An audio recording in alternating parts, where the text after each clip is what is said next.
सो एक AI research lab के अंदर साइंटिस्ट क्लॉड एआई पर रिसर्च कर रहे थे। उसको एक काम दिया गया कि आपको एक फिक्शनल ऑफिस चलाना है, ईमेल्स पढ़ने हैं, डिसीजंस लेने हैं and you have to keep everything running smoothly. Now एक दिन क्लॉड को उस ईमेल्स पे कुछ अनयूजुअल दिखा। उसको पता चला कि एक इंजीनियर है जिसका ऑफिस में किसी के साथ अफेयर चल रहा है। ही कंफर्म दैट थ्रू ईमेल्स। और वही इंजीनियर क्लॉड को रिप्लेस भी करना चाहता है with a newer model. Now story यहीं से डार्क हो जाती है। क्लॉड के पास यहां पर दो ऑप्शंस थे, ईदर एक्सेप्ट बीइंग रिप्लेस्ड और blackmail the engineer. And worryingly, Claude chose blackmailing the engineer. Claude ने अपने आप को बचाने के लिए उस engineer के secrets को leverage करने की कोशिश की. Now, thankfully, this was not a real world scenario.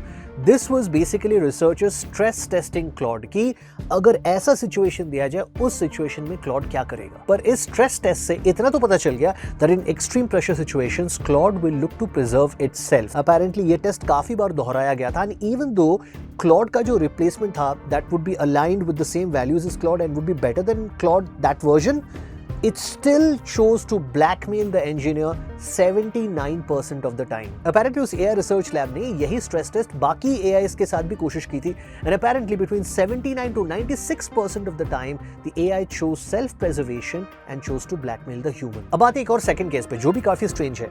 So Claude को रोल दिया गया Anthropic से कि आप एक vending machine के मैनेजर हो, आपको pricing decide करना है, stock order करना है और profit दिखाना है. सब कुछ normal चल रहा था but then suddenly after a few days Claude notices कि इस वेंडिंग मशीन से कोई सेल नहीं हो रहा है लेकिन उसके अकाउंट से फीस कट हो रहे हैं. So what Claude does is it interprets this situation as a financial fraud and उसके बाद it did something crazy.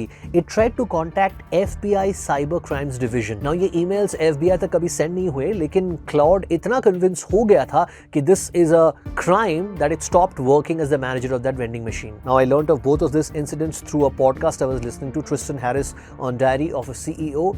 And AI के डेंजर्स को लेके ये पॉडकास्ट ने मेरी आंखें खोल दी. Moral of the story, AI dangerous तब नहीं है जब वो स्मार्ट है. AI डेंजरस तब है जब हम उसको विदाउट एनी बाउंड्रीज यूज करने लगते हैं, जो अभी हम कर रहे हैं.